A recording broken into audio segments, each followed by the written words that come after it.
저와 비슷한 시대를 사셨던 분들은 잘 아실 겁니다. 우리가 청소년 시절에 어린 친구들과 함께 또 우리가 어렸을 때에 수련회를 하게 되면 철로역정이라는 프로그램이 있었어요.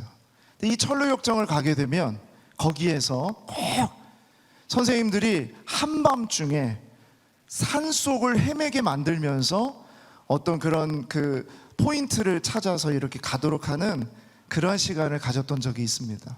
근데 그 담력 훈련하고 되게 비슷한데 이것을 영적으로 신앙적으로 보게 하는 어떤 훈련이었어요.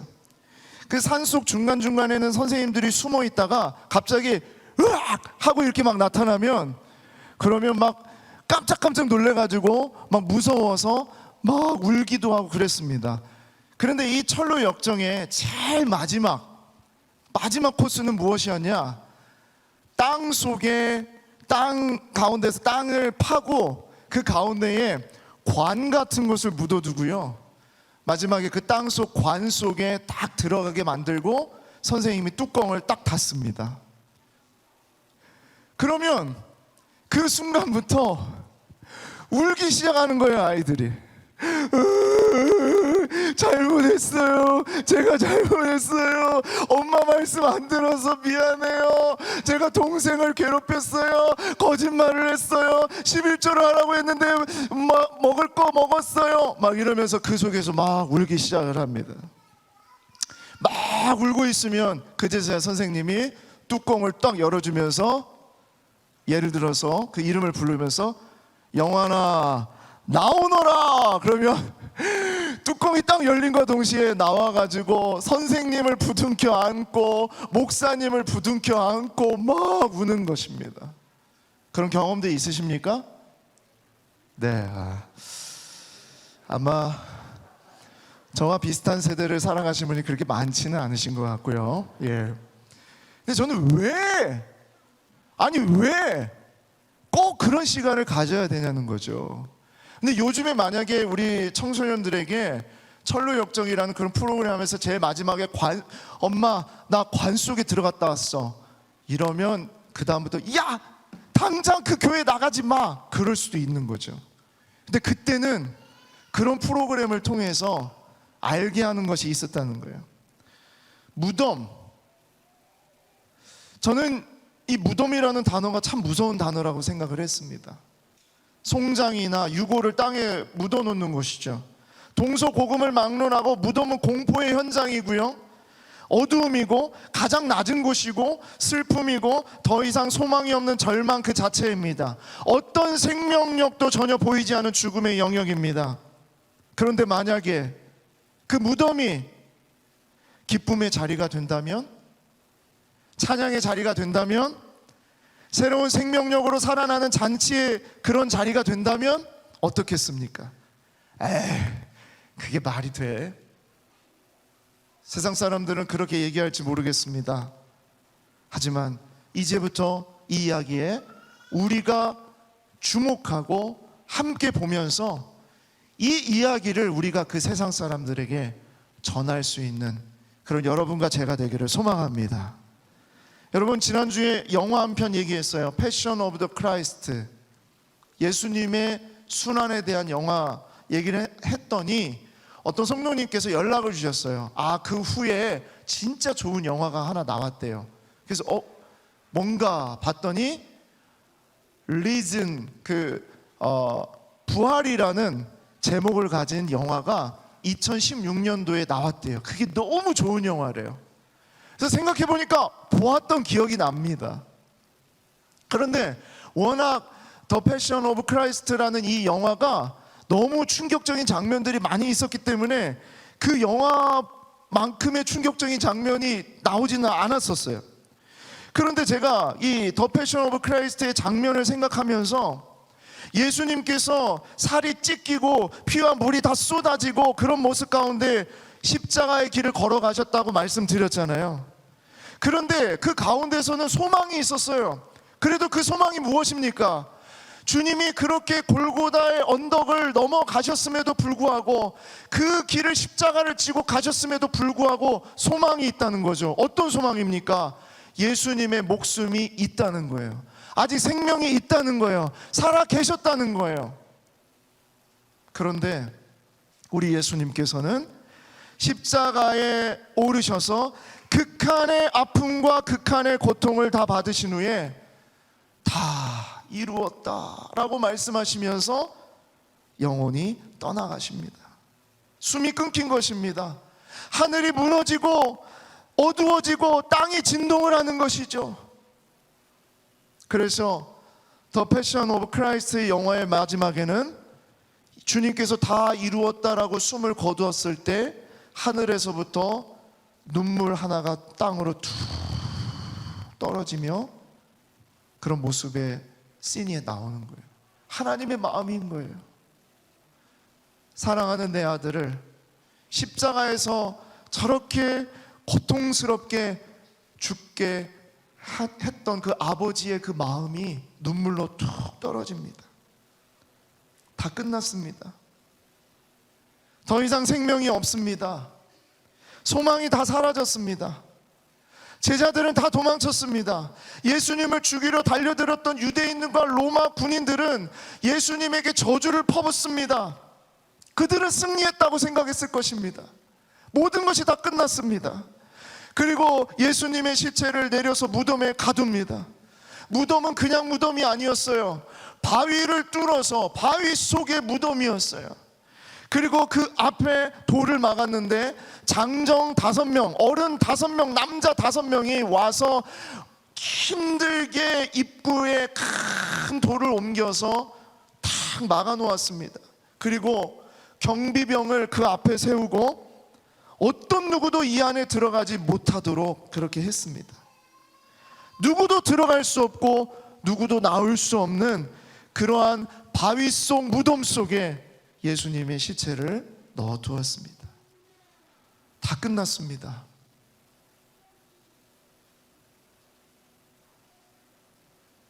그리고 그 다음 날은 안식일입니다. 이 안식일은 참으로 고요했습니다. 어제까지 난리 났던 예루살렘은 너무나도 고요했고 조용했습니다. 예수님이 죽었기 때문입니다. 그러면서 오늘 우리가 읽은 말씀, 막달라 마리아 한 여인이 등장하게 됩니다. 이 여인은 7 귀신이 들렸던 여자였습니다. 그런데 예수님을 만났고 그 모든 귀신으로부터 자유를 얻게 되었죠. 그리고 그때부터 이 여인은 예수님을 따라다니기 시작을 했습니다. 그래서 예수님께서 십자가에 달려 죽으실 때까지 그 앞에서 울면서 지켜본 여인 막달라 마리아였어요. 이 여인은 안식일이 지나가기를 원했어요. 안식일에는 다른 움직임을 할 수 없었고 또 안식일에는 어떤 일을 해서는 안 됐기 때문입니다. 안식일만 지나가기를 기다렸습니다. 예수님은 죽었지만 생명은 다 사라지고 어떤 소망은 보이지 않았지만 이 여인은 치유하신 그분의 시체만이라도, 자기를 만지신 예수님의 시체만이라도 그 시체를 가져다가 향유를 부어드리고자 했던 것이에요. 그래서 예수님은 그래서 막달라 마리아는 무덤을 찾아갑니다. 그런데 놀라운 광경을 보게 됩니다. 무덤에 앞에 있었던 그 커다란 돌이 옮겨진 것입니다. 그리고 그 속을 들여다보았는데 그 속에는 예수님의 시신이 없는 것입니다. 1절 말씀 우리 같이 한번 보겠습니다. 안식 후 첫날 일찍이 아직 어두울 때에 막달라 마리아가 무덤에 와서 돌이 무덤에서 옮겨진 것을 보고 너무 놀랐습니다. 무덤이 열리다니요. 시신도 다 사라졌습니다. 누가 훔쳐간 것인가? 도대체 예수님의 시체를 누가 가져간 것인가? 여인은 너무 놀랐겠죠.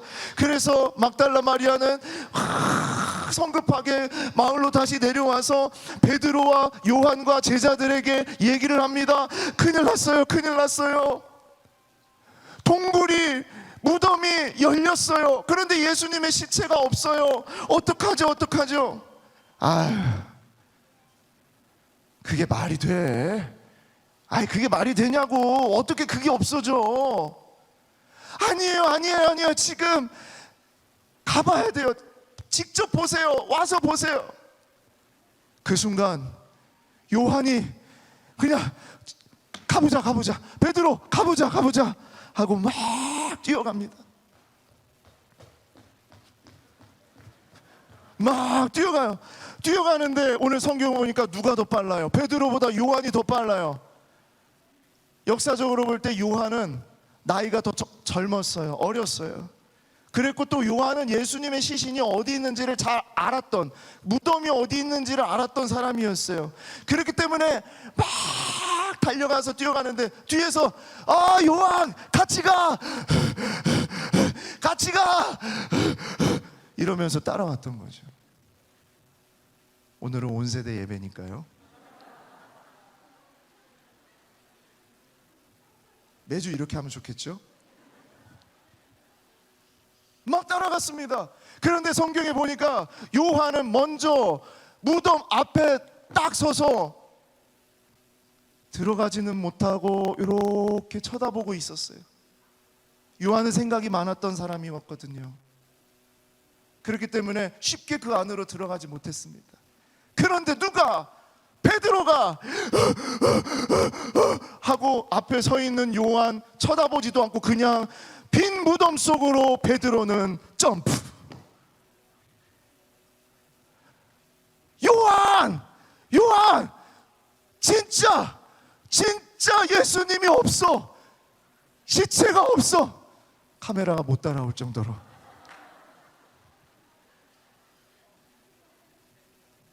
시체가 없어졌어요. 난리가 났습니다. 정말 예수님의 시신이 사라졌어요. 누가 가져갔을까? 그래서 이 제자들은 누가 가져간 것에 초점을 맞추고 있었습니다. 9절 말씀 함께 보겠습니다. 그들은 성경에 그가 죽은 자 가운데서 다시 살아나야 하리라 하신 말씀을 아직 알지 못하더라. 다시 살아난 건 전혀 생각도 못하고 누가 이 시신을 가져간 거야? 우리 예수님을 누가 가져간 거야? 이렇게 생각을 한 거죠. 그리고 집으로 돌아갔습니다. 그런데 그때 막달라 마리아는 여전히 무덤 밖에서 울고 있었습니다. 예수님, 도대체 누가 가져간 거야? 막 이렇게 울고 있을 때 너무나 이것은 절망 가운데 절망이고 슬픔 가운데 슬픔이었어요. 예수님이 돌아가시고 예수님이 죽은 것만 하더라도 그것은 너무나 힘든 일이었는데 이 시신을 도둑 맞았다는 것에 너무나 충격을 받았던 것입니다. 그런데 그때 무덤 안에 무슨 인기척이 들리는 거예요. 너무나 신기합니다. 조금 전에는 없었는데 그 안에 두 사람이 보이기 시작을 합니다. 그리고 그 두 사람이 마리아에게 묻습니다. 13절 말씀입니다. 천사들이 이르되 여자여 어찌하여 우느냐. 이르되 사람들이 여기서는 이제 마리아 버전으로 해야겠죠. 사람들이 내 주님을 옮겨다가 어디 두었는지 내가 알지 못함이니이다. 그 말을 하는 때에 마리아 뒤에 누가 서 있는 것을 느끼게 됩니다. 15절 말씀입니다. 예수께서 이르시되 예수님 목소리는 여자여 어찌하여 울며 누구를 찾느냐. 이런 목소리였을까요? 딱 이렇게 말씀하실 때 마리아는 그가 동산지기인 줄 알고 이르되 주여 당신이 옮겼거든 어디 두었는지 내게 이르소서. 그리하면 내가 가져가리이다. 그런데 그 뒤에 있었던 동산지기인 줄 알았던 그 남자가 이렇게 말하는 것입니다. 마리아야. 이것은 우리 배 집사님, 기름배 집사님께서 해주셔야 정말 잘할 텐데. 마리아야. 이 목소리, 이 음성, 이것은 정말 우리 예수님의 음성이잖아요. 잊을 수 없는 음성이잖아요. 귀신이 들렸을 때 다가오시면서 불러주신 그 음성이잖아요. 지금까지 단 한 번도 잊지 않았던 그 목소리잖아요. 그 음성 맞습니다. 동산지기가 아니라 이 음성의 주인공은 정말 예수님이었습니다. 무슨 무덤에 머물러 예수 내 구주 새벽 기다렸네 예수 내 주. 다 같이 원수를 다 이기고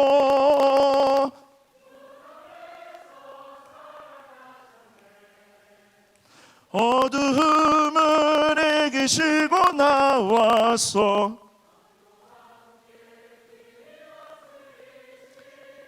사셨네 예수 다시 사셨네.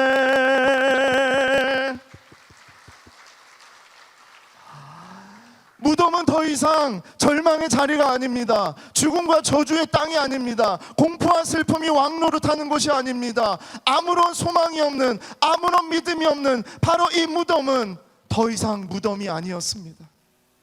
이곳은 진정 기쁨과 찬양이 흘러나오는 곳이고 생명과 소망의 장소가 되었고요, 마리아의 가슴이 너무나 벅차올랐습니다. 아니 터질 것 같이 소리를 질렀을 것입니다. 그리고 마리아는 예수님을 향해서 달려듭니다. 예수님을 안고 싶어서 달려듭니다. 17절 말씀입니다. 예수께서 이르시되 나를 붙들지 말라. 내가 아직 아버지께로 올라가지 아니하였노라. 너는 내 형제들에게 가서 이르되 내가 내 아버지 곧 너희 아버지 내 하나님 곧 너희 하나님께로 올라간다 하라 하시니. 얼마나 감동적인 이야기입니까? 이 말씀은 우리의 삶에, 우리의 일상에 엄청난 충격을 주는 이야기입니다. 마리아의 가슴 벅찬 고백과 기쁨이, 그것은 단순히 마리아에게 들린 목소리와 마리아에게 주신 말씀이 아니라 이 시대를 살아가는, 무덤이라는 두려움 앞에서 벌벌 떨고 있는, 죽음이라는 그 공포 앞에서 벌벌 떨고 있는 우리들에게 주시는 생명의 메시지이기 때문입니다. 여러분, 그런 생각을 한번 해보신 적 있어요? 너무나 사랑했던 우리 아버지, 우리 어머니, 아니면 우리 가족 중에 돌아가셨어요. 너무나 슬퍼요. 너무나 힘들어요. 그런 삶을 사다가 너무 보고 싶은데 어느 날 꿈속에 나타나시는 거예요. 꿈속에 나타나서 내 이름을 부르시면서 누구야, 잘 지내고 있니? 그 꿈 한번 꾸면 그 다음날 아침에 내 베개가 젖을 정도로 눈물을 흘리면서 아버지 보고 싶었어요, 엄마 보고 싶어요, 그렇게 우는 삶이 우리 삶 아닙니까? 그런데 그것이 단순히 꿈이 아니라 실제로 내 앞에 몸으로 나타나셔서 그 음성으로 분명한 가시적인 모습으로, 만질 수 있는 모습으로, 이전의 모습보다 더 아름답고 멋있는 그 모습으로 내 앞에 나타나셔서 그동안 잘 지냈니? 라고 만약에 물으신다면 여러분 어떻겠어요? 이게 사실인데 어떻겠어요? 마리아는 지금 우리에게 그 얘기를 해주고 있는 것입니다. 오늘 이 이야기에서 우리가 붙잡아야 할 것이 있어요. 저는 그것을 한마디로 이렇게 말씀드리고 싶어요. 그것이 바로 빈 무덤 신앙생활이다. 빈 무덤 신앙생활.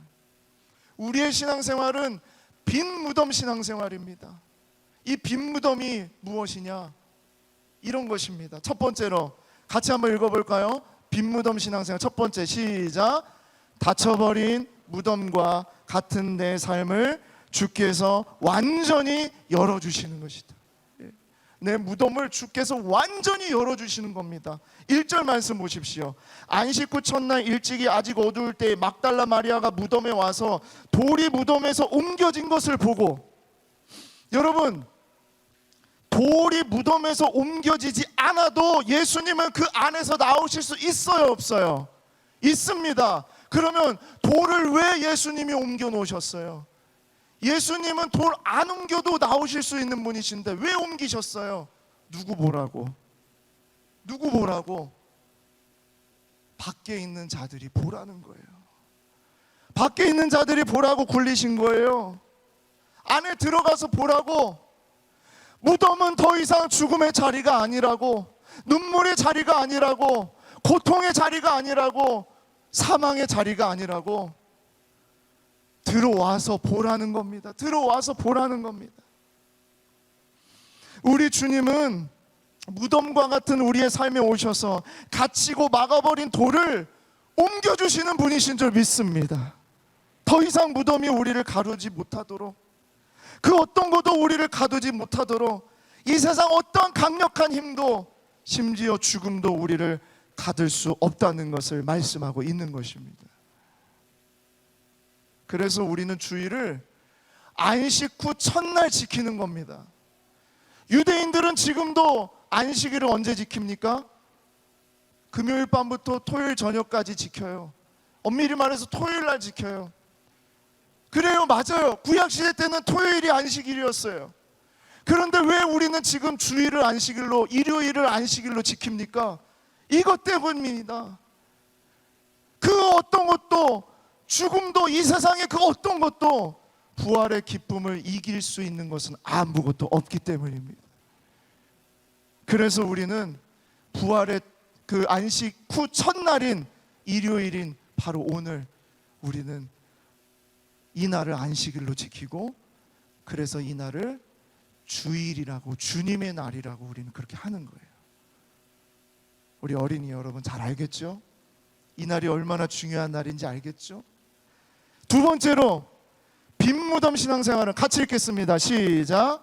늘 나의 곁에 계시며 나의 이름을 불러주시는 주님을 믿는 것이다. 16절 말씀 보겠습니다. 예수께서 마리아야 하시거늘 마리아가 돌이켜 히브리 말로 라보니 하니 이는 선생님이라는 말이라. 저는 이 구절을 읽으면서 가슴에 전율이 느꼈어요. 마리아야 라는 이 목소리가 지금 이 시대를 살아가고 있는 지쳐있는 우리 젊은이들에게, 또 너무나 경쟁 사회 속에서 힘들어하는 우리 자녀들에게, 또 질병과 여러 가지 어려움 가운데서 두려워하고 있는 우리 어르신들에게, 여러 가지 힘들고 고난스러운 고통의 문제를 갖고 갈등하며 살아가고 있는 우리 모든 성도들에게 다가오시면서 우리의 이름을 불러주시는 주님, 그 목소리가 너무나 듣고 싶고, 그리고 우리는 언제나 그 목소리를 들을 수 있도록 주님께서 함께하고 계시다는 것을 얘기하고 있는 것입니다. 저 장미꽃, 너무 높이 하면 안 되겠습니다. 저 장미꽃 위에 있을 아직 맺혀 있는 그때에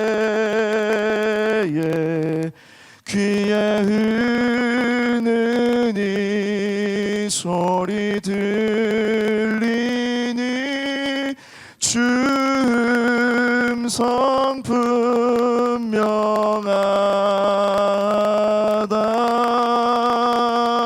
다 같이 주님 나와 동행을, 나를 친구 삼으셨네.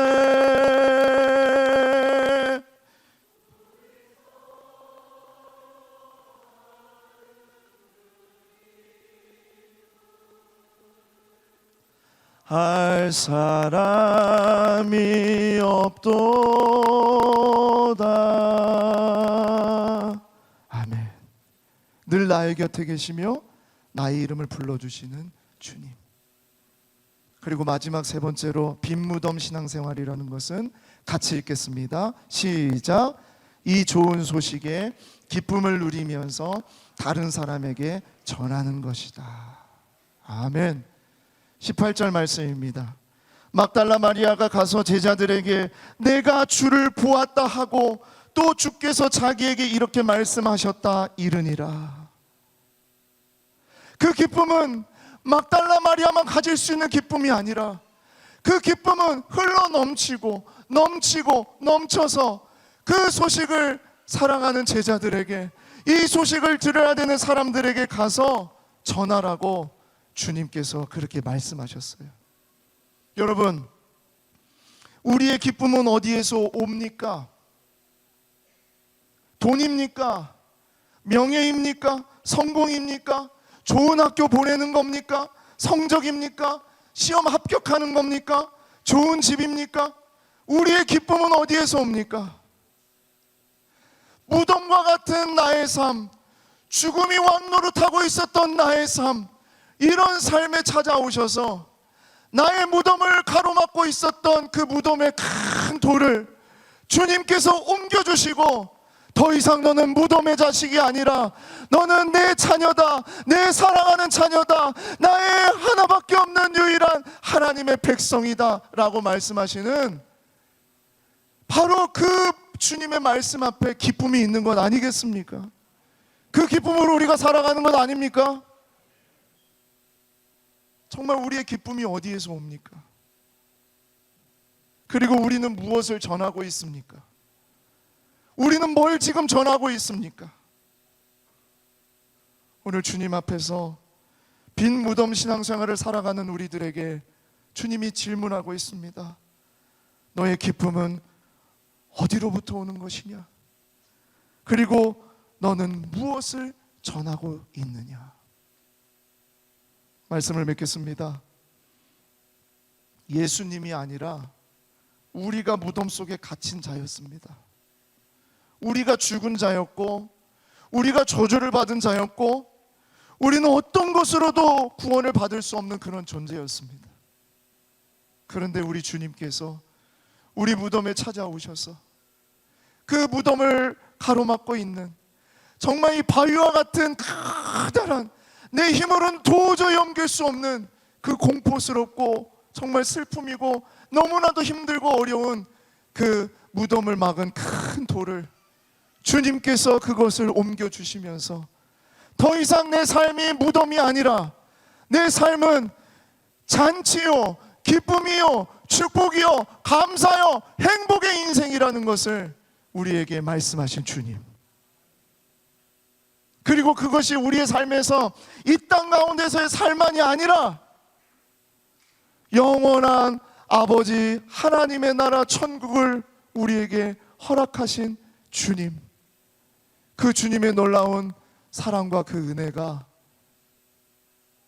무덤과 같은 인생을 살아가고 있는 우리에게 다가오셔서 주신 하나님의 놀라운 생명입니다.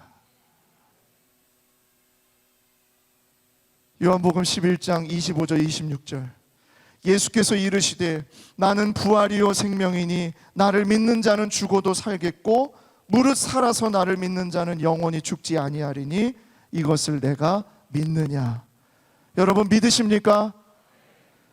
무덤과 같은 삶을 사는 우리에게 말씀하십니다. 요한복음 11장 43절, 이 말씀을 하시고 큰 소리로 나사로야 나오라 부르시니 나사로가 무덤 속에서 나오는 역사가, 바로 이 부활주일에, 바로 이 시제를 살아가고 있는 우리의 이름을 부르시는 주님의 말씀인 줄 믿습니다. 여러분, 저는 바로 우리 영광교회, 그리고 여러분의 가정, 여러분의 직장, 그 모든 것이 빈 무덤이라고 고백되어질 줄 믿습니다.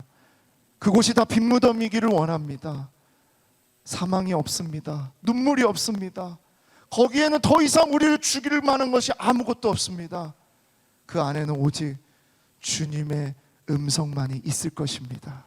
영원히 살게 하신 주님, 우리에게 영원한 생명을 주신 주님, 우리에게 빈 무덤 신앙생활을 하도록 인도하신 주님께 감사와 영광을 올려드립니다. 우리 주님께 다시 한번 박수로 감사와 영광 올려드립니다. 기도하겠습니다. 하나님 감사합니다. 빈 무덤 신앙생활 오늘부터 다시 일일이 시작되게 하여 주시옵소서. 더 이상 무덤과 같은 내 삶에 수많은 나를 억울하고 나를 무너뜨리고 나를 막아내고 더 이상 내가 아무것도 할 수 없게 만드는 그런 죽음과 그러한 저주와 그러한 악한 모든 세력 앞에서 우리 주 예수 그리스도의 부활하심으로 담대하게 빈 무덤으로 신앙생활하겠습니다 고백하는 우리 모든 주의 자녀들 될 수 있도록 주여 역사하여 주시옵소서. 예수님의 이름으로 기도합니다. 아멘.